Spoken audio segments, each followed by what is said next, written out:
ఇక్కడ వచ్చింది ఆ ఇబ్బంది. వికర్ణుడు పరిష్కారం కోసమని ఇది ధర్మము కాదు, ఇలా ఎందుకు చేస్తారంటున్నాడు. ఏమో ఏమై ఉండేదో, ఆయన మాట విని విదురుడు మాట విని ఏదో చేస్తే ఏమో ఆ రోజు ఏమై ఉండేదో. పాండవ కౌరవుల మధ్య అంత దూరం జరిగిపోవలసిన అవసరం ఉండేది కాదేమో. కానీ వికర్ణుణ్ణి నోరు మూసు కూర్చో అని కూర్చోబెట్టేసిన వాడు ఎవరు అంటే కర్ణుడు కూర్చోబెట్టాడు. కూర్చోబెట్టేసి ఊరుకుంటే ఇంకొకలా ఉండును. ఈయన ప్రతివాదం వినిపించాడు. త్రికరణ శుద్ధిగా కర్ణుడికి తెలుసు తాను చేస్తున్న వాదన తప్పు, నేను అలా మాట్లాడకూడదు. ఒక పతివ్రతను ఉద్దేశించి, ద్రౌపదీదేవి పతివ్రత, రాజసూయాగంలో అవబృధ స్నానం చేసింది, ధర్మరాజు గారి ఇల్లాలు, పాండవులు అధర్మాత్ములు కారు, క్రమశిక్షణతో కూడిన పరాక్రమమున్నవారన్న విషయం కర్ణుడికి స్పష్టంగా తెలుసు. ఎందుకనంటే అదే కర్ణుడు అనేక పర్యాయములు తర్వాత మాట్లాడుతూ చెప్పాడు, పాండవులు ధర్మాత్ములు, శౌర్యమున్నవారు, క్రమశిక్షణ ఉన్నవారు, దేనిక పడితే దానికి ఉద్రేకపడే స్వభావం ఉన్నవారు కారు అని చెప్పాడు.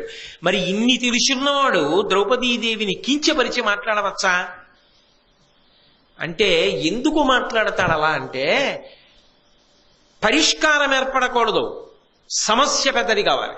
సమస్య పెద్దదైతే యుద్ధం వస్తుంది, యుద్ధం వస్తే తానే అర్జునుడిని చంపాలి, ఆ కీర్తి తనకి రావాలి. అది ఏమిటో ఇంకా మాత్సర్యం అలా ఉండిపోయింది. దాన్ని దాటలేకపోయాడు. కానీ అదే మహాభారతానికి మహోపకారం చేశాడు. ఆయన తెలియకుండా మహోపకారం చేశాడు.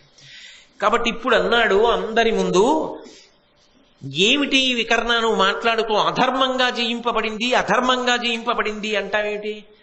ధర్మాత్ములైన వారు సభలో ఎందరో ఉన్నారు, భీష్మద్రోణాదులు, వీళ్ళందరూ చూస్తుండగా పందెం ఒడ్డిన వాడు ధర్మరాజు. ధర్మరాజు కన్నా ధర్మాత్ముడిగా నువ్వు, నీకు తెలుసా ధర్మం? ధర్మరాజు ఒడ్డాడు. ఆమె ఏకవస్త్ర అంటున్నావు. ఆమె ఏకవస్త్ర అని వెనకేసుకురావలసిన అవసరం ఏం లేదు. ఆమె 5 భర్తలను పొంది ఉంది. ఈ సృష్టిలో భగవంతుడు స్త్రీకి ఒక్క భర్తని విధించాడు. ఈమె తత్శాసనానికి వ్యతిరేకంగా 5 భర్తలని స్వీకరించింది. 5 భర్తలు ఉన్నదాన్ని బంధకి అనవలసి ఉంటుంది. కాబట్టి ఆమె బంధకి. ఆమెని సభలోకి తీసుకొచ్చేటప్పుడు అంత మర్యాదగా ఏం తీసుకురావక్కర్లేదు, బట్టలు విప్పి నగ్నంగా తీసుకొచ్చినా తప్పు లేదు అన్నాడు. ఎంత పెద్ద మాట, ఎంత అన్యాయమైన మాట. అసలు ఆ మాట అనడానికి నేను ఎంతో చిన్నబుచ్చుకుని అనవలసి వచ్చింది. ఎందుకని అంటే భారతం చెప్పేటప్పుడు చెప్పకుండా ఇది చెప్పకపోతే సాధ్యం కాదు కాబట్టి చెప్పవలసి వచ్చింది తప్ప అది అంత తేలికగా అసలు సభలో కాదు. ఒకసారి అనడానికి కూడా చాలా బాధగా ఉండే మాట. అంత మాట అన్నాడు. నిజంగా అంత మాటకి ద్రౌపదీదేవి అర్హురాలు కాదు, ఆమెను అలా అనకూడదు అన్న విషయం కర్ణుడికి తెలియదా? ఎందుకన్నాడు? అలా అంటే ఆ సభలో సంతోషించేవాడు ఎవరు? దుర్యోధనుడు ఒక్కడే. దుర్యోధనుడు ఒక్కడు సంతోషిస్తాడని అంత మాట అనొచ్చా? ఒక కులకాంతని, ఒక మహాపతివ్రతని, పోని కులకాంత మహాపతివ్రత అన్ని మాటలు కూడా అక్కర్లేదండి. ఆమె 5 ఇల్లాలు, ఆమె ఒక స్త్రీ. అటువంటి స్త్రీ గురించి ఈ దేశంలో అంత అన్యాయంగా మాట్లాడడం అనేటటువంటిది అసలు అంగీకార యోగ్యమా? ఎవరు అంగీకరిస్తారు కర్ణుడి యొక్క ప్రసంగాన్ని?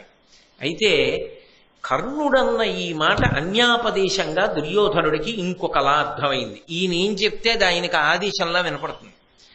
వెంటనే ఆయన అన్నాడు, దుశ్శాసనుణ్ణి పిలిచి ఆమె బట్టలు ఊడతీయమన్నాడు. ద్రౌపదీ వస్త్రాపహరణం జరిగిందా లేదా?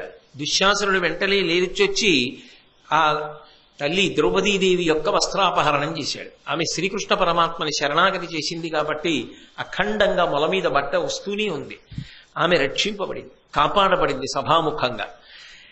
కానీ ఇప్పుడు ఎంత దూరం జరిగిపోయింది కథ అంటే, వెంటనే భీముడు లేచి ప్రతిజ్ఞ చేశాడు. ఏ దుర్మార్గుడైన దుశ్శాసనుడు ద్రౌపదీదేవి యొక్క బట్ట ఒలిచే ప్రయత్నం చేశాడో ఆ దుశ్శాసనుడి యొక్క గుండెలు కురుక్షేత్ర మహాసంగ్రామ భూమి యందు పెద్దలందరూ చూస్తుండగా బద్దలు కొట్టి దోషిటితో నెత్తురెత్తి నోటి దగ్గర పెట్టుకుంటానని ప్రతిజ్ఞ చేశాడు. ఇప్పుడు దుర్యోధనుడి తర్వాత వాడు దుశ్శాసనుడు. భీముడు ప్రతిజ్ఞ చేసేశాడు అంటే దుశ్శాసనుడి మరణం ఖాయం అయిపోయింది కదా, చాలా దూరం జరిగిపోయారు కదా అన్నదమ్ములు. అది ఒక్క జూదం దగ్గరే ఆగిపోయినట్టుంటే దానికి మరమ్మత్తు చేయడం తేలికే. ఏదో జరిగిపోయింది, ఇంకెప్పుడు ఇలాంటి పిచ్చి పనులు చేయకండి, వాళ్ళ రాజ్యం వాళ్ళకి ఇచ్చేసేయండి అనడం తేలిక. చెయ్యరాని పని, చెయ్యకూడని పని, మనసులో ఎప్పుడూ ఇక అంగీకరించడానికి యోగ్యం కాని పని సభాముఖంగా జరిగిపోయిందా లేదా? ద్రౌపదీ వస్త్రాపహరణం జరిగిపోయిందా? శ్రీకృష్ణ భగవానుడు కాపాడబట్టి కదా తల్లి యొక్క గౌరవ మర్యాదలు నిలబడ్డాయి. ఇది ఇక పాండవులకి జీర్ణం అవుతుందా జీవితంలో? ఎప్పుడైనా ఏదో జరిగిపోతే జరిగిపోయింది లేవా అన్న మాట అంగీకరించగలరా? ఇక జీవితంలో ఎప్పటికైనా కురుపాండవులు కలిసి ఉండగలరా? ఇక కలవడానికి వీలు లేని రీతిలో బదలగొట్టేసింది ఎవరప్పుడు? కర్ణుడేనా? ఆ మాట అన్నది ఆయనేనా మొదట? ఆ మాట అన్నందుకేనా ఇక కలపడానికి వీలు లేని రీతిలో విడిపోయారు? అలా విడిపోవడం వల్లేనా చిట్ట చివరి ప్రయోజనం ఏమిటి? మహాభారత యుద్ధం. ఆ యుద్ధంలో అర్జునుడి నేను చంపుతాననే కదా కర్ణుడి ధైర్యం. చివరికి జరిగింది ఏమిటి? దుర్యోధనుడి ఆశలు ఏమయ్యాయి? ఈయన పెట్టుకున్న పేరాశలు ఏమయ్యాయి? కానీ వేరొక కోణాన్ని ఆలోచించండి. ఈయన అలా జరపబట్టే కదా, ఇక కలుసుకోవడానికి వీలు లేని రీతిలో విడిపోబట్టే కదా భారత యుద్ధం జరిగింది. జరగబట్టి కదా ధర్మాత్ములందరూ పడిపోయారు. పడిపోబట్టి కదా నరనారాయణుల యొక్క అవతార ప్రయోజనం నెరవేరింది. మరి అప్పుడు కర్ణుడు ఉపకారం చేసినట్టు. కానీ అది కావాలని స్వబుద్ధితో చేసిన ఉపకారమా? కాదు. అది దేవతల వ్యూహంలో అంతర్భాగమై ఉండి ఉండవచ్చు.